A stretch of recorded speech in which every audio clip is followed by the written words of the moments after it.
Shalom, shalom, boa tarde. Hoje nós estamos no dia 5 de abril do ano de 2022, pelo nosso calendário secular gregoriano. E pelo nosso calendário principal, o calendário judaico, nós estamos hoje no dia 4 de Nissan, do ano 5782. Estamos aí com 211 dias transcorridos, do nosso calendário judaico, ok? Hoje nós estamos no terceiro dia da semana, é o terceiro dia para o Shabat, e portanto nós temos aí a nossa terceira aliá, a nossa terceira leitura, para a nossa paraxá semanal. A nossa paraxá semanal é Metsorá, é aquele que está doente com a doencinha do Tsaraat. Por causa do quê?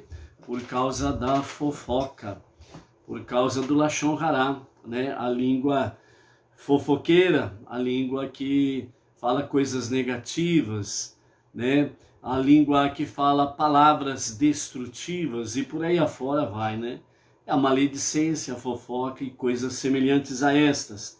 Então, aquele que assim o fazia, tanto no Mishkan, no tabernáculo, no deserto, quando estava presente no meio do povo judeu, e depois no Beit HaMikdash, em Jerusalém, para o povo judeu, essa era a doença sobrenatural que se manifestava naquele que praticava Lashon Hará, bem como também somente no deserto, ali com as 12 tribos, e posteriormente somente em Israel.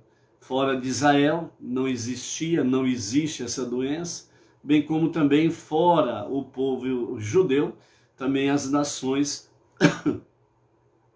não tinham esse problema aí, ok?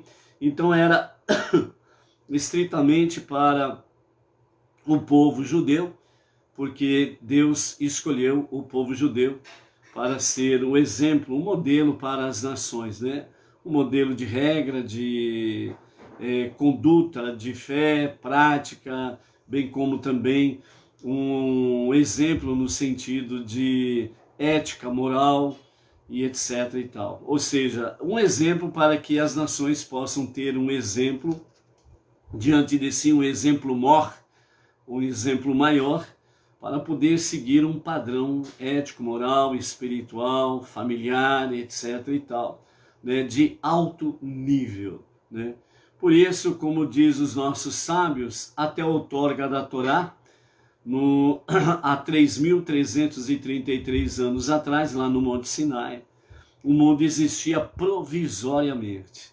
As 70 nações existentes, que representam todas as nações nos dias atuais, rejeitaram a Torá, rejeitaram os 5 primeiros livros da Bíblia. E o povo judeu, quando recebeu a notícia, simplesmente respondeu: faremos, obedeceremos, e em seguida nós vamos estudar e nos aplicarmos a compreender realmente a palavra divina.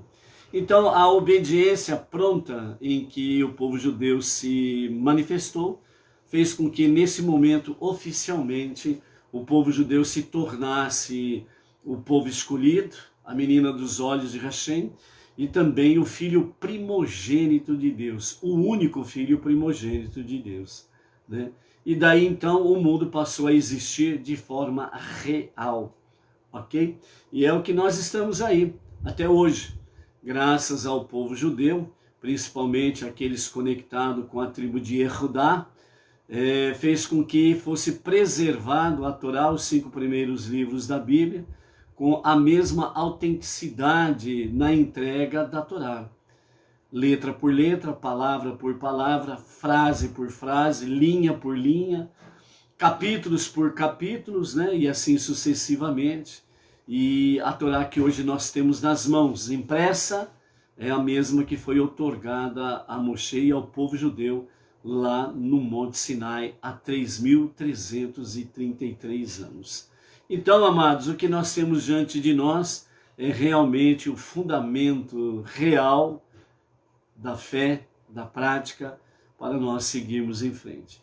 Então, por isso, nós sempre precisamos trazer, como diz o nosso Rebbe Menachem Mendel, o tzadik, o justo da nossa geração, nós precisamos trazer a palavra da Torá para os nossos dias e trazê-la de forma que nós possamos realmente ver que, além dela ser atualíssima, nós precisamos compreender os seus ensinamentos para que nós possamos executar, fazer, obedecer e cada vez mais alegrarmos com o nosso Deus. Por isso, para os não-judeus, as nações, as 7 leis universais e o estudo da Torá estão aí conectados no nosso dia a dia, ok?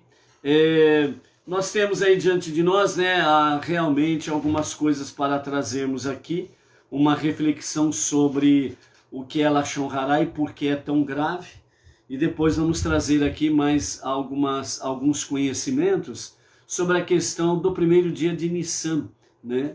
As questões das revelações de Deus para Moshe no primeiro dia do primeiro mês dos meses, né? Que é o mês da redenção Nissan. Então vamos em frente, porque temos muita coisa para o fazermos, né? Para fazermos. Então o nosso Rebbe diz para nós nessa tarde, o campo de sua mente.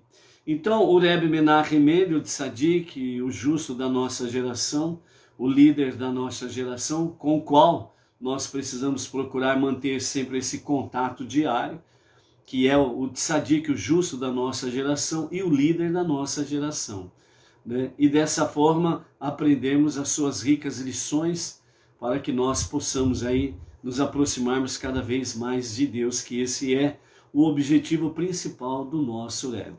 Então, o nosso Rebbe diz, o campo de sua mente. Sua mente é um campo fértil, mas primeiro o solo deve ser amolecido e arado. Abra-o para a sabedoria que chove dos céus.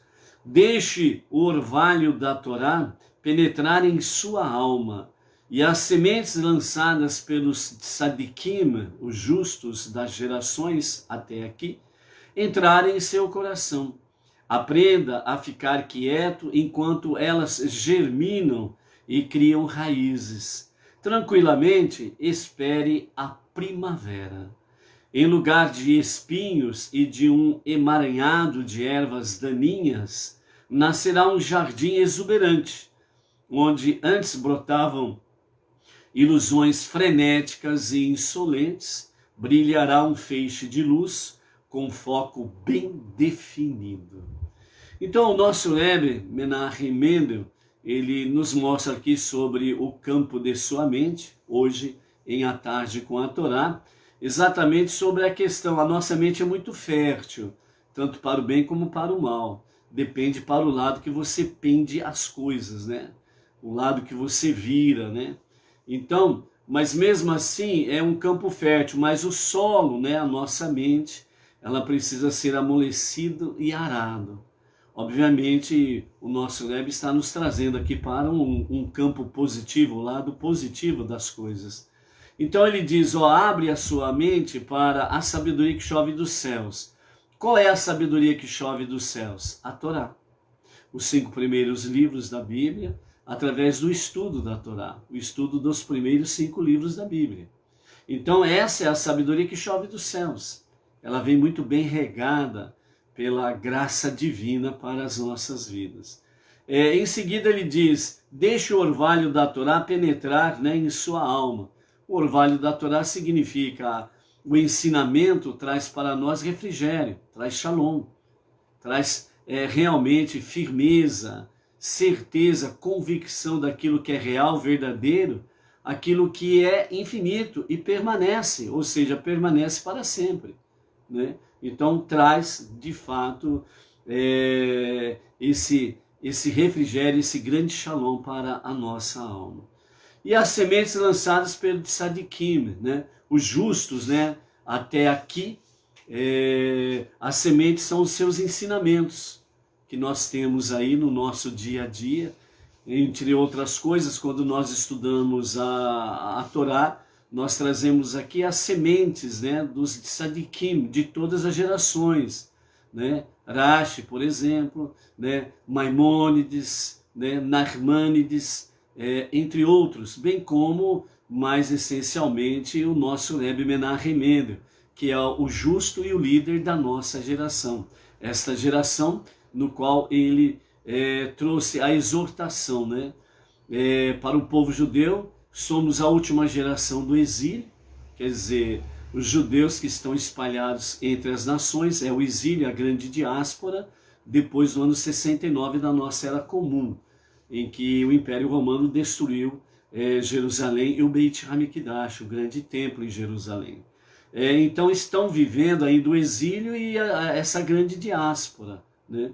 Então, essa semente lançada pelos justos até aqui são os ensinamentos que trazem para nós, para que realmente possam penetrar nos nossos corações, para fazer com que a palavra ela seja fundamentada e possa brotar de forma segura, determinada, com convicção, com certeza, para dirigir, orientar, conduzir as nossas vidas no nosso dia a dia.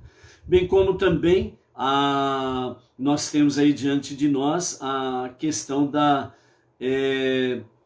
aprenda a ficar quieto enquanto elas germinam e criam raízes, né? Ou seja, sem afobação, né? Sem ficar aí, vamos dizer, irrequieto ou inquieto, mas esperar com que elas germine, para elas criarem as raízes.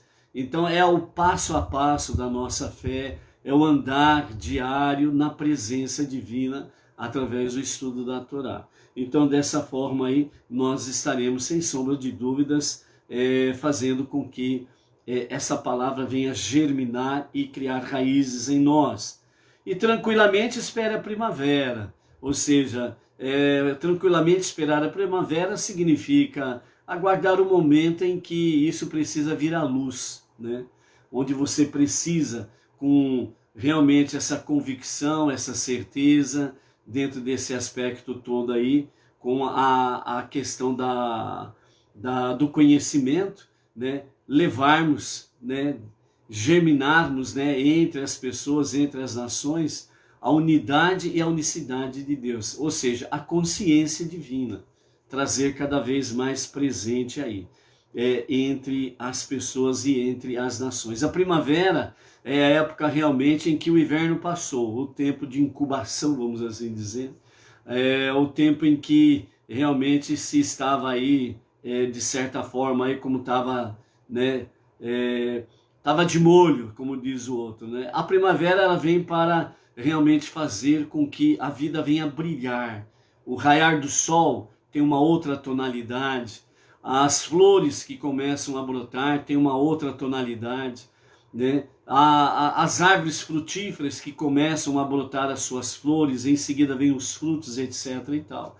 Então a primavera significa um novo princípio, significa realmente uma nova vida, né? Então é dentro desse aspecto que nós precisamos esperar a primavera, né? Realmente surgir em nós e através de nós, né? Uma nova perspectiva de vida alicerçada na palavra, na Torá. Então, em lugar de espinhos e um emaranhado de ervas daninhas, nascerá um jardim exuberante, né? Quer dizer, um jardim florido, um jardim frutífero, que vem realmente trazer a presença divina, que vem trazer realmente a consciência de Deus, e dessa forma realmente as pessoas sendo preparadas para a redenção final com Mashiach e o Olam Rabá.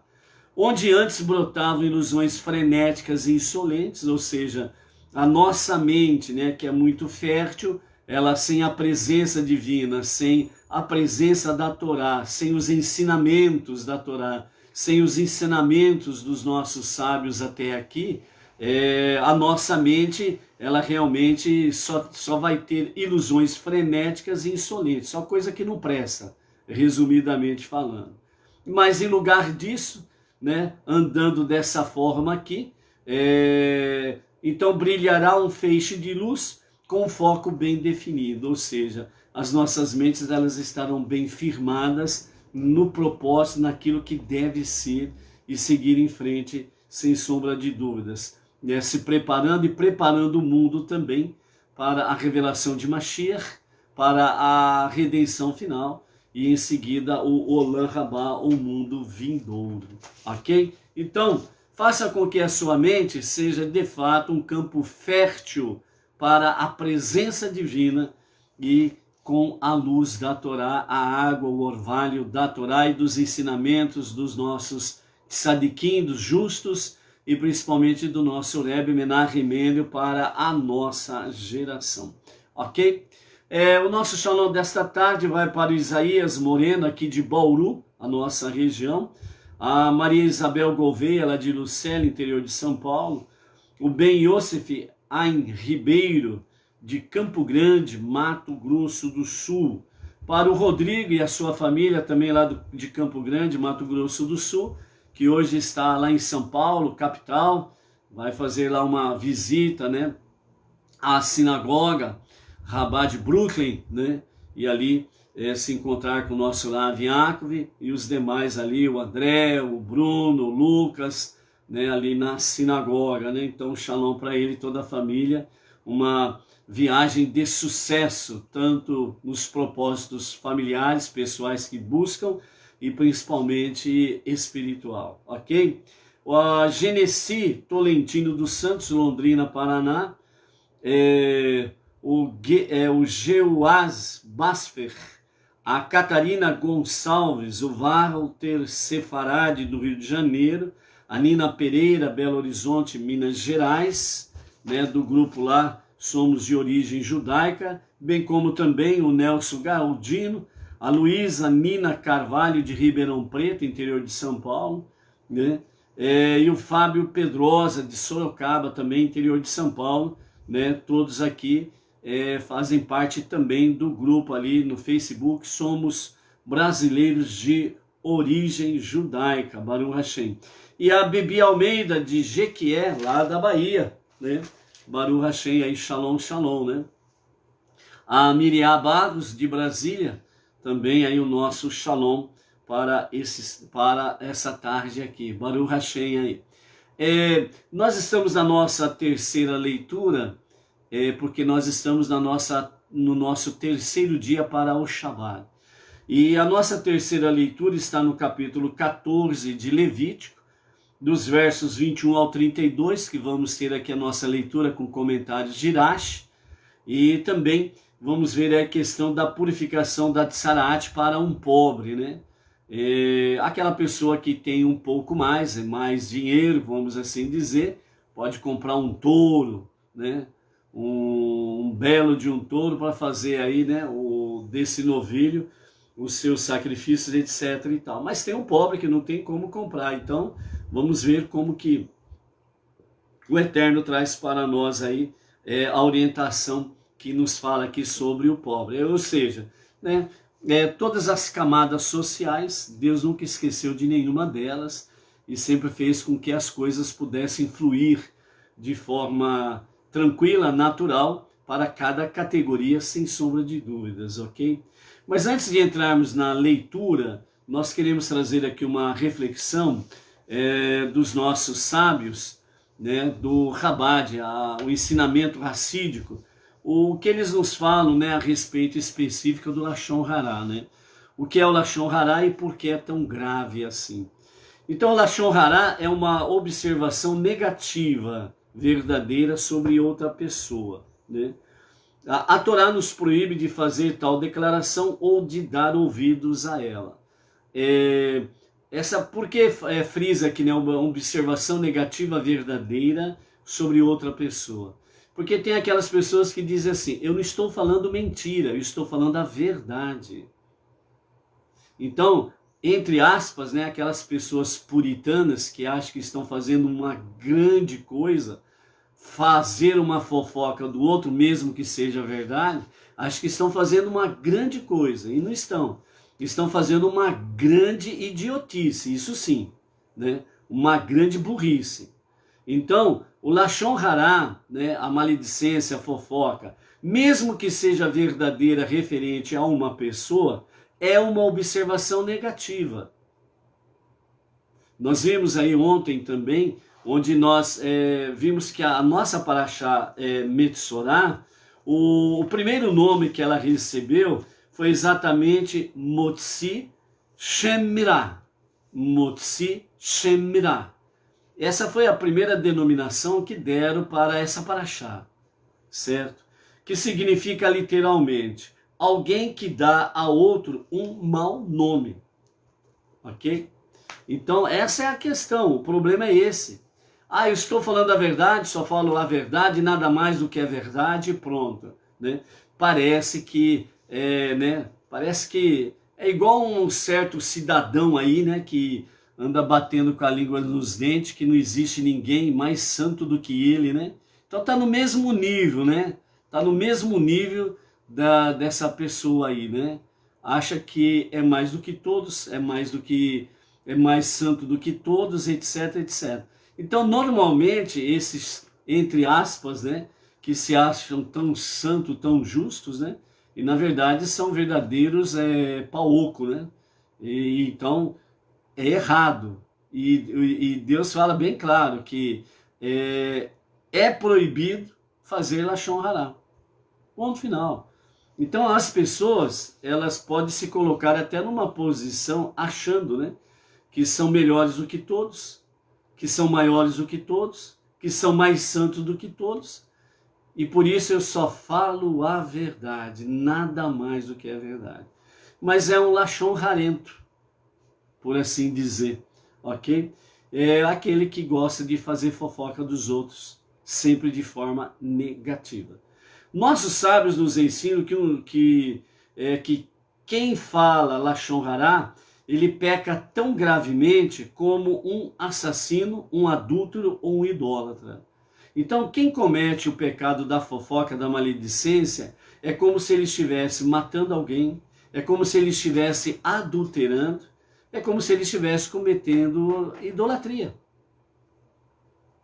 Bem como na época do Beit HaMikdash, né, um judeu que falasse lachon hará, ele era punido com tzaraat. É fácil entendermos porque um judeu cometeu o assassinato ou roubo, ficar com tzaraat. São crimes graves. Mas por que um judeu que profere umas poucas palavras proibidas também recebe tzaraat? Só recordando, essa é uma doença sobrenatural que era explicitamente para os judeus. Na época do deserto, ali quando estava o Mexicã, e depois do Beit HaMikdash em Jerusalém, certo? Porque a nação de Israel, a nação judaica, Deus a escolheu para ser um exemplo às nações. Então, por isso, tinha que ser o exemplo. E quando errava, era punido de forma disciplinar, né? Então, dentro desse aspecto, eis alguma das razões pelas quais, dizem os nossos sábios, lachon hará é considerado uma falha tão séria. Primeiramente, nos fala assim, é muito difícil e às vezes quase impossível que quem pratica lachon hará, fofoca, maledicência, é muito difícil ou quase impossível fazer techuvá, um retorno a Deus para um verdadeiro e sincero arrependimento. Por haver falado exatamente o que? Fofoca, maledicência. Para fazer techuvá, quem pratica lachon hará, a pessoa deve sentir-se arrependida, é a primeira questão. Por haver falado lachon hará e decidir nunca mais repetir esta falha. É a segunda posição, nunca mais fazer. Mas isso não é o suficiente, não morre aqui o assunto. Ela deve também dirigir-se à pessoa sobre a qual falou lachon hará e desculpar-se com aquela pessoa. Mesmo que ela não ouviu o que você disse, mas você precisa procurá-la. É muito difícil procurar um parente ou um amigo e dizer, falei lachon hará sobre você, por favor, perdoe-me. Isso é tão constrangedor que a maioria das pessoas não o fará. Mesmo se uma pessoa deseja pedir perdão de outra, pode acontecer de ter falado lachon hará sobre um grupo de pessoas e não pode desculpar-se com todas elas. Ou pode ter falado lachon hará sobre alguém que viajou, está muito distante dela, ou pior ainda, aquela pessoa de quem ela falou já faleceu. E aí para consertar essa história? Então as coisas se complicam quem pratica Lashon Hará. A Teshuvá completa pela grave falha de Lashon Hará é muito difícil. Por isso, devemos ser cuidadosos para evitar este pecado. Lashon Hará é algo que nós precisamos tratar com muita seriedade. Lashon Hará, nós temos que ser radicais com ela. Ou você, entre aspas, a mata ou ela te mata. Para falar nos termos desses, para você compreender de forma bem simples quão grave é o pecado de Lashon Hará. A segunda questão que o ensinamento racídico traz aqui, Lashon Hará frequentemente é cometido mais de uma vez. Quando se trata de roubo ou assassinato, um judeu entende que deve fazer teshuvá e nunca mais cometer o ato novamente. Mas quando trata-se de Lashon Hará, a pessoa erroneamente pode pensar: que diferença faz umas poucas palavras? Então, esse segundo ponto aqui é a questão de tornar um hábito em falar Lashon Hará. Aí a areia movediça, essa lama, vai tragando a pessoa cada vez mais, até levá-la completamente para o esgoto. Outra questão que os nossos sábios trazem é: Deus quer que todos os judeus vivam em paz uns com os outros. Lembrando que o povo judeu é um exemplo, e isso também reflete sobre nós. Ele também quer que todo não judeu viva em paz uns com os outros, obviamente. Então o Lashon Hará causa ressentimentos e brigas entre o ouvinte e aquele de quem ele falou. Frequentemente, alguém pode recusar-se ser amigo daquela pessoa de quem você falou mal, apenas porque certa vez escutou algo negativo da sua boca.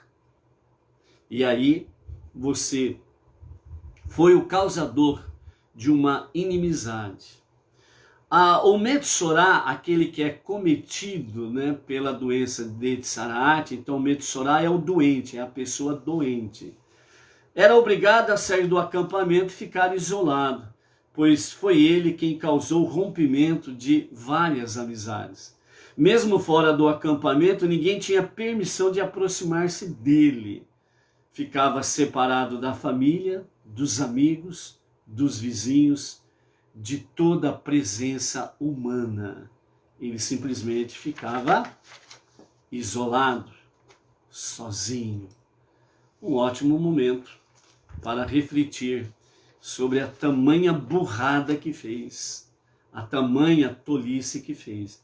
Então, amados, Lashon Hará é um pecado gravíssimo. Por isso que ele é comparado ao pecado do assassinato, do adultério, da idolatria. Então, uma das formas de nós abreviarmos a revelação de Mashiach para a redenção final é exatamente calar a boca sobre Lashon Hará. Não falar palavras negativas e destrutivas. Não falar palavras negativas e destrutivas contra quem quer que seja. E por aí afora vai. É uma das formas de nós trazermos mais luz, mais santidade e abreviarmos os dias da revelação do justo e o verdadeiro Mashiach. Ok? Então, por isso, muito cuidado. Língua comprida não é bom.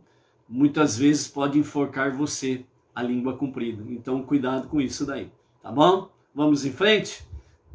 A Inês Martins aqui de Pirajuí, shalom, shalom. A nossa mana, a Isabel Marmol Piso, né? A nossa querida irmã, junto com ela, lá em Franca, interior de São Paulo. Está a nossa outra irmã, a Fatinha, né? Está lá também o Chiquinho, né? Juntamente com seus familiares aí, né? Então, muito shalom para todos aí, com as bênçãos divinas na vida de vocês aí. Ok? Shalom, shalom. Então a nossa terceira leitura está no capítulo 14 de Levítico, do verso 21 ao verso 32, que nos fala sobre a purificação para um pobre, que com os comentários de Irache diz assim: se ele for pobre e não tiver recursos para esses sacrifícios, poderá usar aves em vez de cordeiros para a oferenda de pecado e oferenda de elevação. Assim tomará um cordeiro macho como oferenda de culpa, que primeiro será agitado como oferenda agitada para fazer expiação por ele, 1/10 de efá da farinha fina misturado com azeite como oblação, que acompanha a oferenda de culpa, 1/4 de hin de vinho para a libação, que acompanha 1 log de azeite para os ritos de purificação, e 2 rolas ou 2 pombos jovens, conforme os seus recursos permitirem, um para a oferenda de pecado e outro para a oferenda de elevação. Ele os levará ao sacerdote no 8º dia de sua purificação, à entrada do pátio da tenda da reunião, que é considerado diante de Deus, né? O sacerdote tomará o cordeiro macho para a oferenda de culpa e o log de azeite, e os levará para dentro do pátio. O sacerdote os agitará como oferenda agitada diante de Deus. Ele abaterá o cordeiro da oferenda de culpa, e o sacerdote em seguida tomará do sangue da oferenda de culpa e aplicará sobre a saliência do meio da orelha direita da pessoa em processo de purificação, sobre o polegar de sua mão direita e sobre o polegar de seu pé direito. E o sacerdote então derramará do azeite sobre a palma esquerda de sua própria mão. O sacerdote aspergirá com o seu dedo indicador direito, né, do azeite que está em sua palma esquerda 7 vezes na direção do Santo dos Santos, o que é considerado diante de Deus. Então o sacerdote ele aplicará o restante do azeite que está na sua palma esquerda sobre a saliência do meio da orelha direita da pessoa em processo de purificação, e sobre o polegar de sua mão direita e sobre o polegar de seu pé direito, no mesmo lugar em que terá acabado de aplicar do sangue da oferenda de culpa. Não importa se o sangue ainda está lá ou se foi removido nesse interim. O sacerdote em seguida aplicará o que sobrar do azeite na palma do sacerdote sobre a cabeça do indivíduo em processo de purificação, para fazer expiação parcial por ele diante de Deus. Então oferecerá uma das 2 rolas ou um dos 2 pombos jovens, seja qual for o que o indivíduo em processo de purificação tiver recursos para adquirir. Como parte da oferenda das 2 aves, de qualquer um desses 2 tipos, que ele tiver recursos para adquirir, uma como oferenda de pecado e outra como oferenda de elevação. Então o sacerdote ele ofertará essas aves depois de ter ofertado a oferenda de farinha, que acompanha a oferenda de culpa, e o sacerdote assim fará expiação pelo indivíduo em processo de purificação diante de Deus. Essa é a lei referente àquele que tem uma lesão de tsaraat, mas não possui recursos para adquirir o conjunto completo de sacrifícios quando de sua purificação. Então aqui, né, a orientação, né, as leis sobre aquele que vai fazer a purificação, porque ele foi acometido de tsaraat, a doença sobrenatural por causa da língua comprida, o lashon hará, a fofoca, a maledicência. E então ele foi isolado, e ao ser isolado ele arrependeu-se, fez techuvá, retornou a Deus para um verdadeiro e genuíno arrependimento. Então as manchas elas começam a diminuir, né? Elas começam a desaparecer. E então o Metsorá, o doente, que é esse nome que ele leva, ele então vai fazer o processo de purificação. E é tudo isso daqui que nós estamos falando até aqui, sobre as leis de purificação. E no caso específico de hoje fala sobre o pobre. Então o pobre ele não tem condições de comprar um touro, um novilho, ele não tem condições de comprar um cordeiro macho para a oferta de elevação, a oferta de culpa, ele não tem condições de comprar um cordeiro fêmea, ou seja, uma cordeira para a oferenda de pecado, como vimos ontem, e então ele é orientado a pegar 2 rolas ou 2 pombos jovens para fazer exatamente essa oferenda de pecado, de culpa e de elevação. São 3 tipos de sacrifícios específicos, diferentes, né, em cada um deles, ok? Pecado, pecado, culpa, culpa e elevação, gratidão, shalom, paz, etc. e tal, né? Então, dessa forma, ele podia levar essas 2 aves, né? Ou 2 pombos ou 2 rolas para o tal sacrifício. E, junto com isso, ele poderia levar também, né, uma medida de farinha fina para poder fazer a sua oferenda também junto com esse quadro todo aqui. Ou seja, Deus está mostrando aqui que realmente o perdão é acessível a toda pessoa, independente do seu grau social, cultural, independente se ele tem ou não tem posses, etc. e tal. Ou seja, Deus ele dá condições universais para todos os seres humanos, para que tenha de fato a tranquilidade de ter conhecimento de Deus, consciência divina, certo?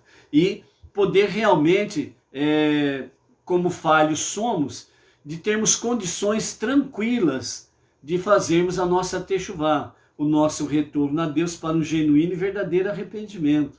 E obtermos da parte de Deus o perdão, né?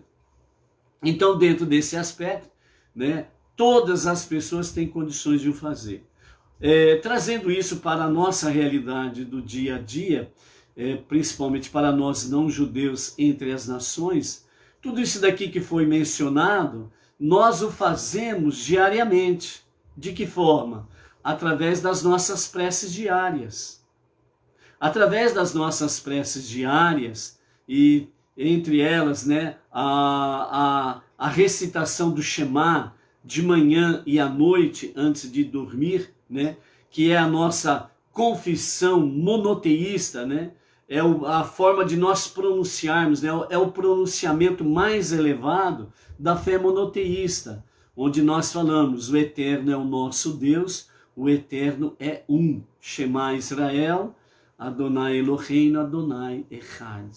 Né? Então essa é a declaração máxima ou mais elevada da nossa fé monoteísta, a crença no único Deus, o único Criador e único Salvador, com fundamento judaico. Afinal de contas, né, a Torá, os 5 primeiros livros, ela foi outorgada, ela foi entregue a Moisés e ao povo judeu, e através do povo judeu veio para as nações, né? Nós não podemos esquecer essa realidade, certo? Sem os judeus não haveria Torá e não haveria mundo.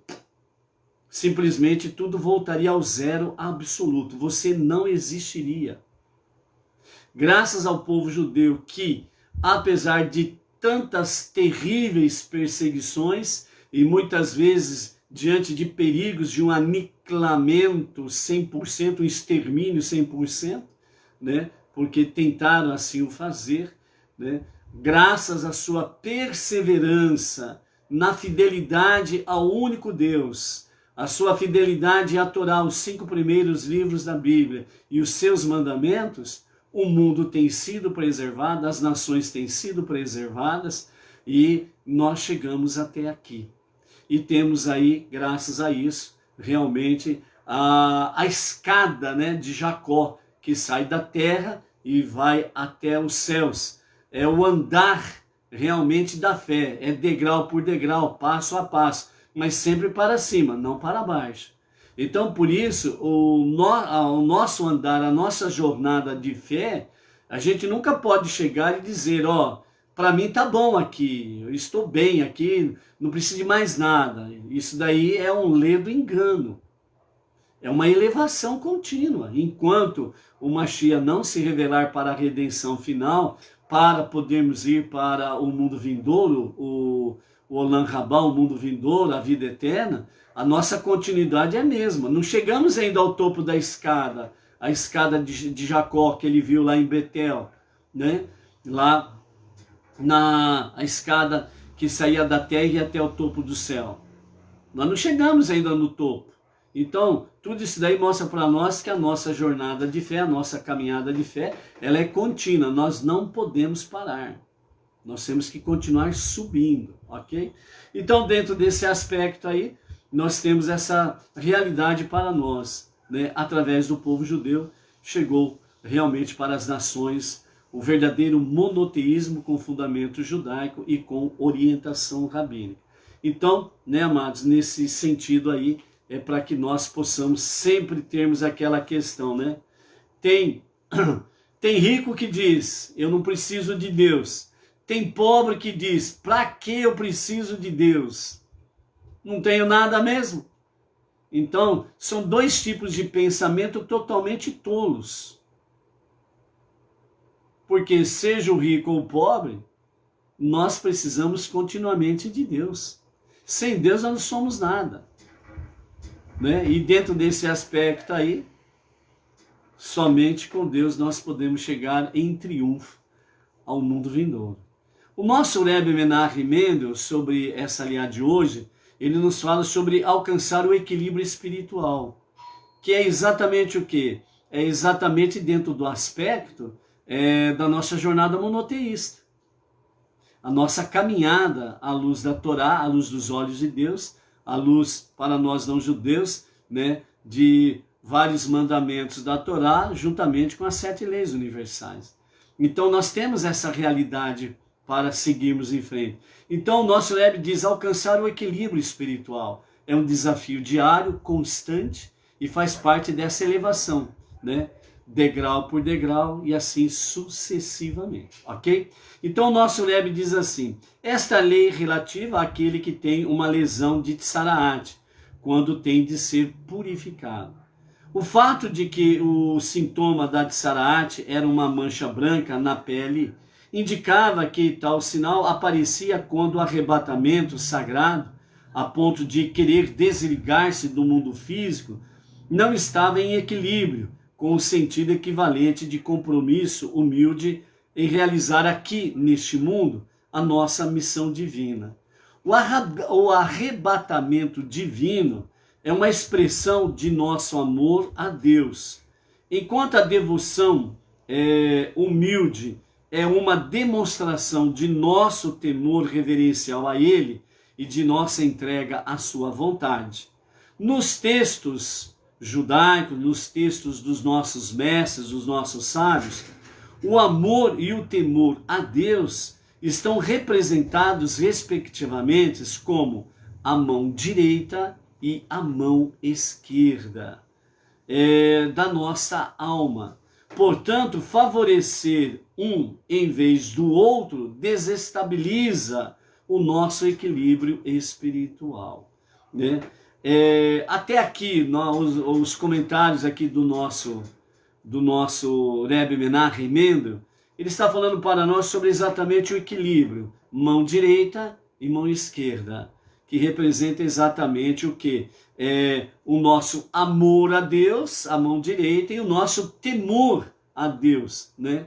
Que é exatamente mão direita, mão esquerda, é o nosso equilíbrio espiritual que precisa ter.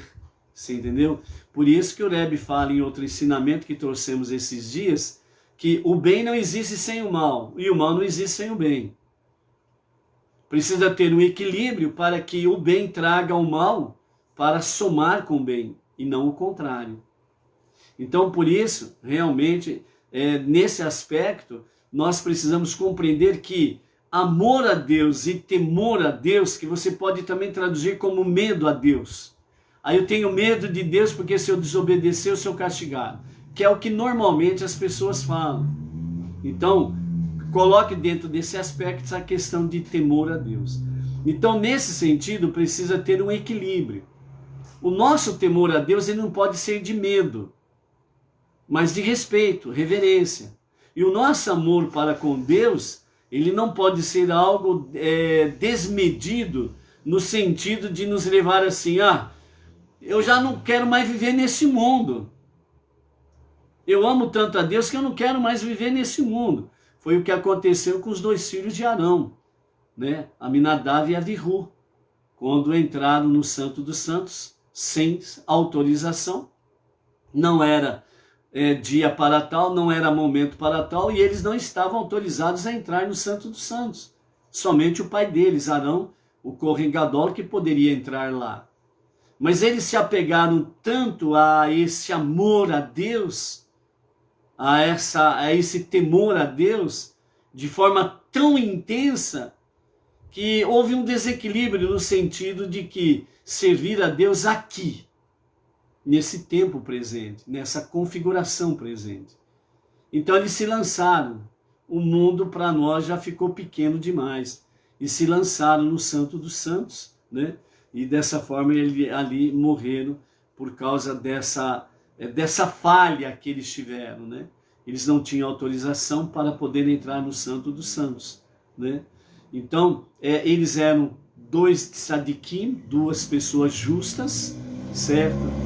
A oferenda que eles fizeram, Deus recebeu, como diz os nossos sábios, mas como houve um desequilíbrio nesse sentido, por causa desta falha, eles não puderam passar sem a sua punição, porque senão todos se sentiriam no direito de entrar no Santo dos Santos, a hora que bem entendesse, etc, etc, e haveria bagunça, desordem, né? Então, o desequilíbrio, ele traz isso, ele traz desordem.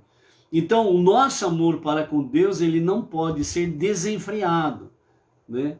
Como diz o outro, né? Um amor louco, né? Não. O nosso amor para com Deus, ele precisa realmente arder em chamas, mas com a devida sabedoria e com devido equilíbrio no respeito, na reverência para com Deus, que é o temor. Ok? E outra coisa, né? Que até aqui o nosso Rebbe diz, né? A nossa missão é aqui nesse mundo físico. E nós precisamos cumprir essa nossa missão aqui. Continuando, o nosso Rebbe diz: as forças opostas somente podem ser harmonizadas pelo uso de uma terceira força que supere e abarque estas ambas. Ou seja, a nossa mão direita, a nossa mão esquerda. O nosso amor e o nosso temor. Ela precisa de um terceiro poder para poder realmente trazer o quê? A harmonia. Esse terceiro poder precisa realmente abarcar, ou seja, abraçar esses outros 2 poderes. O poder do amor e o poder do temor. Para um equilíbrio perfeito, adequado. E qual é esse terceiro poder? O nosso Rebbe, Menachem Mendel, o nosso líder da nossa geração, diz: esse terceiro poder é o estudo da Torá.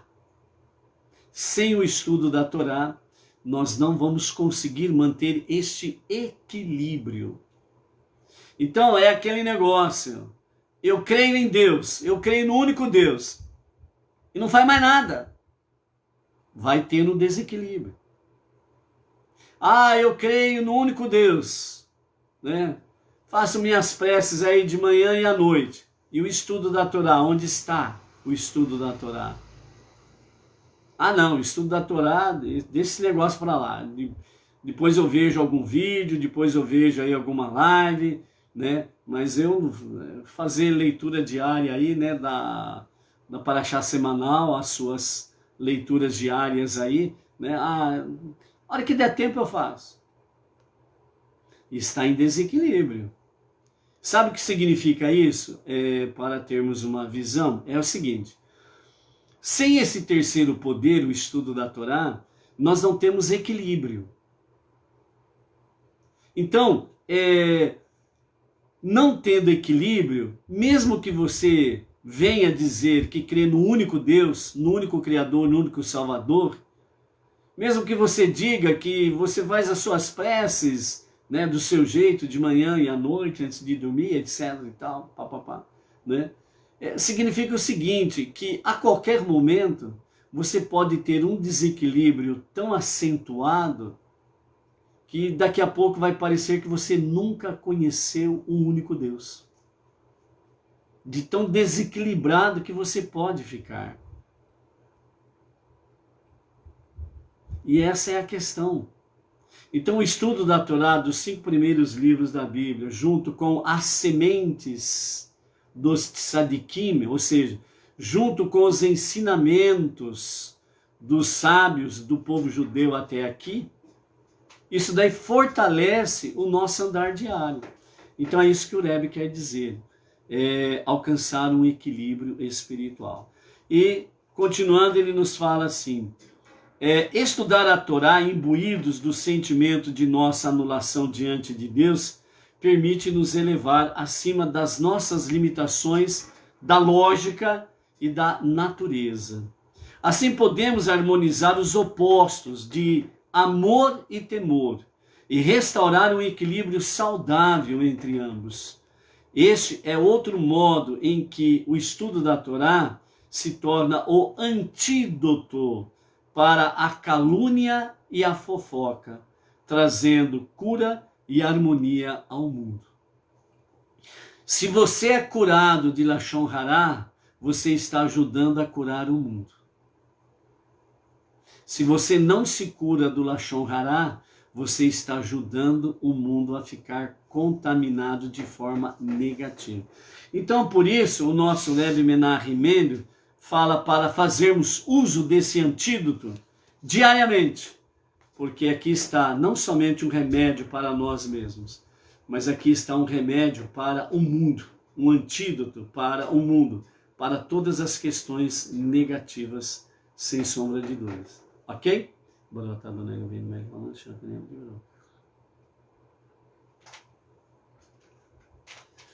Mais um pouco de conhecimento, curiosidade do mês de Nissan. Então, trazendo aqui, nós vimos, né, as questões do primeiro dia, do primeiro mês dos meses, que é o mês de Nissan, o mês da redenção. E também é o mês de Mashiach, ok? Então vimos aí as 10 coroas e hoje nós queremos aí compartilhar convosco, né, sobre realmente as 8 porções da Torá que foram ensinadas a Moshe no dia em que o tabernáculo foi erigido, no primeiro dia do primeiro mês dos meses, né? Então nesse primeiro dia, com a inauguração oficial do mexicano tabernáculo no deserto, Deus ensinou a Moshe 8 porções da Torá. Assim nos diz o nosso Rabi Levi. A primeira porção foi a porção referente aos sacerdotes, que inclui advertências para não servirem estando ritualmente impuros, que está lá em Levítico capítulo 21, verso 1, onde Deus disse: fala aos sacerdotes. Essa é a primeira porção. A segunda, a porção referente aos deveres dos levitas no serviço sagrado. Está em Números capítulo 8, verso 6. Toma os levitas dentre os filhos de Israel. A terceira porção referente às pessoas que se encontravam ritualmente impuras e não podiam trazer a oferenda de Pêssar no momento apropriado.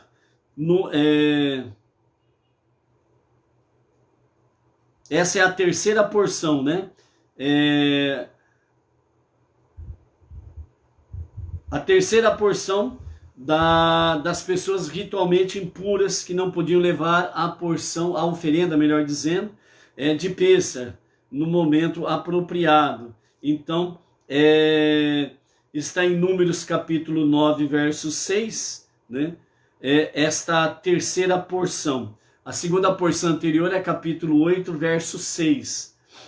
E essa terceira porção é o capítulo 9, verso 6, no momento que deu um branco e deu um nó na cabeça aqui, ok?